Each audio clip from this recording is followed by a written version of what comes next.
Did you know that standardized testing isn't really about you? At least not anymore. Its main utilization now is to ensure institutional success rather than your individual educational success. The American education system is broken and needs real reform.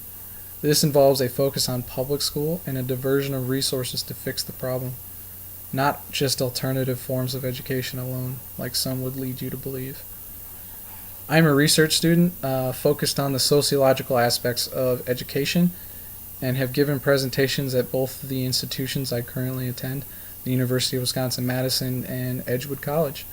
I've given presentations on high-stakes testing, charters and voucher schools, neoliberalism, and the government program Race to the Top. The information I have drawn upon for this presentation comes from a variety of professors at both institutions, which I paraphrase unless I directly quote. Everyone has been through school, or knows someone currently in school. It is important for everyone to understand the state of our education system today and how the future of our country is affected. The education system is broken and needs to be fixed. Neoliberals, or education reformers, don't actually want this.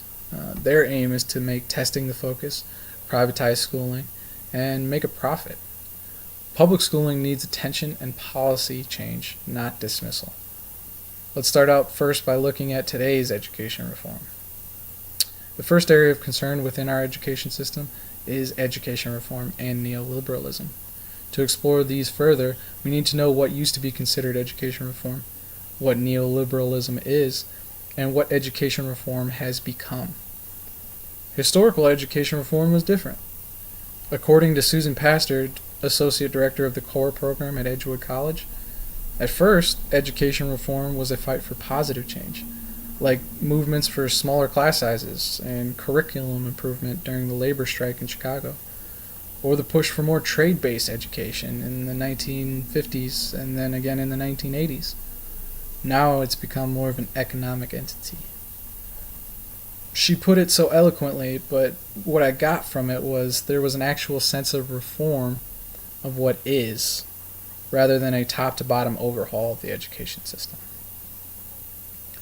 Now on to what neoliberalism is.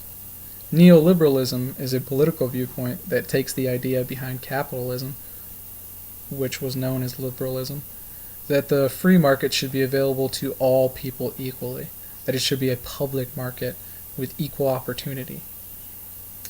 Neoliberalism takes this original idea and instead transfers control of economic factors to the private sector instead of the public sector. Neoliberalism has been extended to the education system by those who want to turn a profit through private charter and voucher schools and diminishing of public school importance. This is what education reform has come to mean, says Tim Slecker, Dean of School of Education at Edgewood College.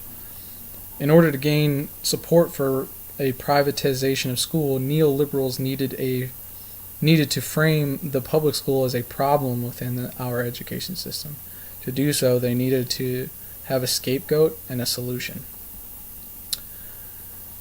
Neoliberals have used the title of education reformer to appeal to the public's knowledge of what reform has historically been known to be. This is a calculated technique in order to gain further support for their legislature and policy change intended to push for the privatization of school. We have looked at the historical education reform, neoliberalism, and the new meaning of education reform. This leads us to the factors that drive this neoliberal viewpoint and how education reform is actually happening in this country. The next education system elements to analyze are high stakes testing and the privatization of schools. In order to understand how these neoliberal ideals can make sense to everyone as the popular opinion, there has to be a mechanism of explanation, the scapegoat I mentioned before.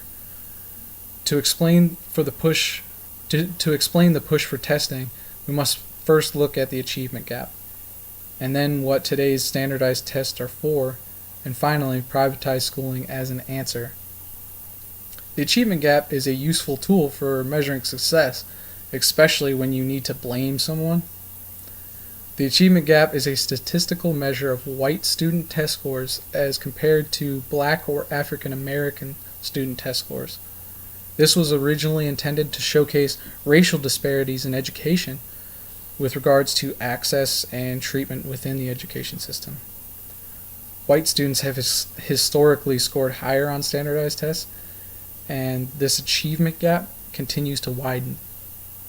The achievement gap is now used as a tool to place blame on public education and its educators for failing minority students.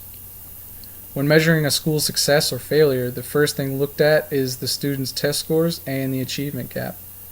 Neoliberal education reformers use this tool to assign blame to further gain support for private charter schools as an answer to the public school problem. Going along with the achievement gap, standardized tests are the basis of this measure and used to be a measure of student competency. Now they're a measure of teacher success or failure. When public schools fail, the neoliberal answer is to institute private schools. Public school failure is measured by testing and the achievement gap, and is a problem solved by private schools with better teachers. These private schools are not subject to standardized tests that public schools are, and thus their teachers are not held accountable for anything in the same way that public school teachers are.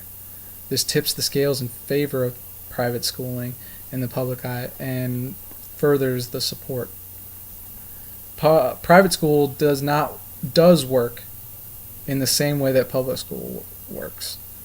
The only difference being private school is funded privately and they usually make a profit for their benefactors. Hence the push to downgrade public schooling in favor of private schooling.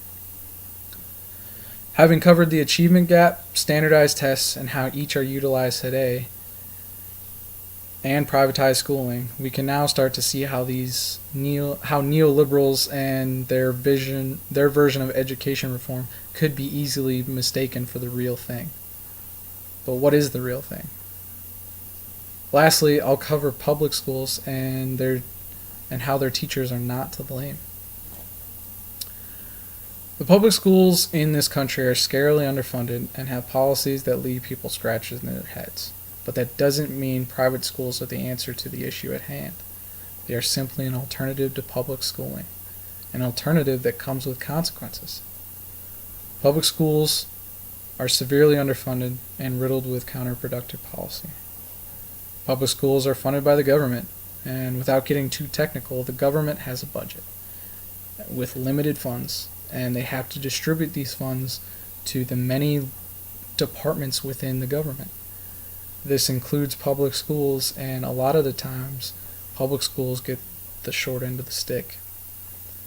Public schools have a school board that govern them and ensure they fulfill their responsibility to the students of a quality education in a safe environment, and are able to and should police themselves. They should ensure the best possible education, but sometimes can hinder the educational process or create issues for individual students. Boards are made of human people, and people are fallible. They are capable of making mistakes, and sometimes just create rules that are simply there to take space. These are issues that are inevitable and become obstacles for many schools, not just public schools. Private schools are not the answer to the problem. They are an alternative to public schools, and sometimes they're not a very good one. Private schools are privately funded for the most part. They can take public funds in some cases, but for the most part they are privately funded. And aside from this and the fact that they don't test the same or hold their teachers accountable for student success or failure, there's virtually no difference in the education the student receives. The cost of private schooling, on the other hand, can restrict the race and or class of the student that is able to attend, further dividing social constructs of race and class. Dr. Cabell Gothman at the University of Wisconsin-Madison stated, Access to private school is at the discretion of the individual school itself, and these schools can be as selective as they wish. Unfortunately, this often means that white students with more means are admitted because they have a less chance for outside factors such as home instability or lack of food to distract them from their studies. According to a recent nonprofit quarterly article, private schools are more likely than public schools to be virtually all white. Virtually all white meaning that a school is 90% or more students that are white. 43% of the nation's private schools are attended virtually by all white students, compared to 27% of public school students attending schools that are virtually all white. That's a big difference. Public school is not a problem within the education system. Even though it's flawed because of underfunding and problematic policy, the teachers and the schools are not to blame. There are educational alternatives to public education, but they are not solutions to the overall problem within our education system. As I hope I was able to show, our education system is broken and needs to be fixed. Public education is not the problem, and placing blame here, especially on public school teachers, is not the answer. The education reformers and neoliberalists don't actually want reform in the historically accurate sense. Their aim is to make testing the focus, to assign blame, privatize schooling, and make a profit. Public schooling needs attention and policy change, not dismissal or blame. I believe good schools, whether public or private, are the way forward, and not purely for profit or the manipulation to seek that end. In the words of Malcolm X, education is the passport to the future, for tomorrow belongs to those who prepare for it today. Thank you.